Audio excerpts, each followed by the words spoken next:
Welcome. In today's video, we'll explore the concept of stress and how it impacts learning, both positively and negatively. Understanding how stress works is key to managing its effects in our daily lives. Let's start by answering an important question. What is stress? Stress is the body's response to any demand or challenge, whether physical, mental, or emotional. It happens when we perceive a gap between the demands placed on us and our ability to cope. Stress can be both positive and negative. Positive stress, also known as eustress, motivates us and helps us perform under pressure. On the other hand, distress is negative stress.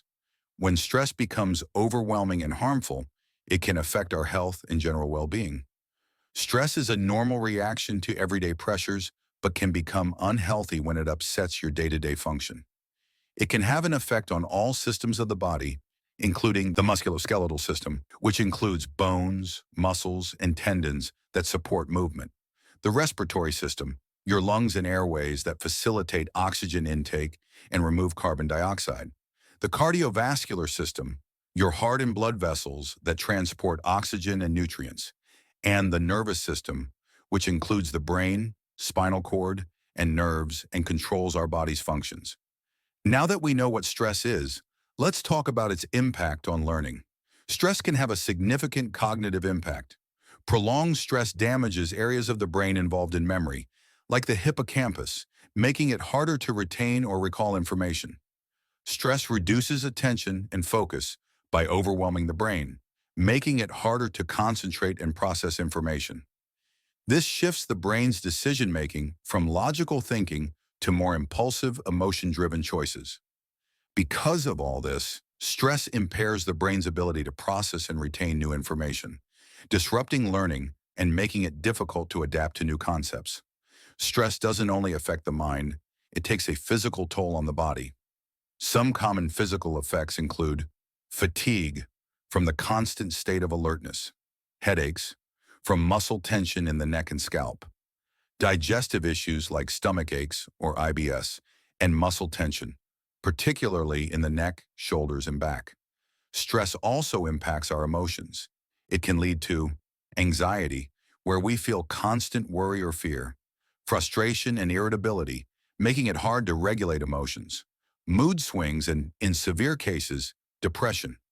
So how does stress affect our performance? Let's look at something called the stress curve, based on the Yerkes-Dodson law. The stress curve explains how varying levels of stress can influence performance. It suggests that performance improves with moderate stress, but only up to a point. After that, excessive stress hinders performance.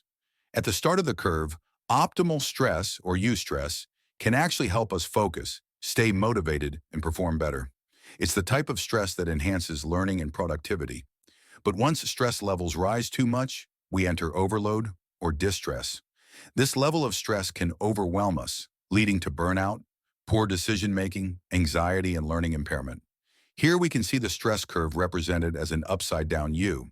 On the bottom left of the graph, we see that when demands are low, performance level is also low.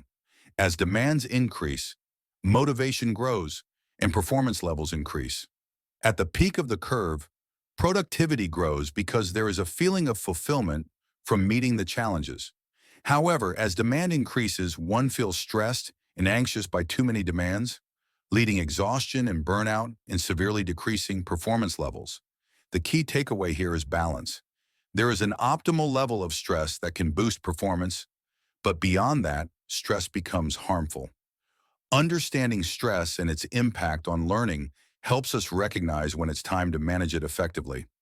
In the following videos, we will identify strategies on how to reduce stress and improve your learning experience.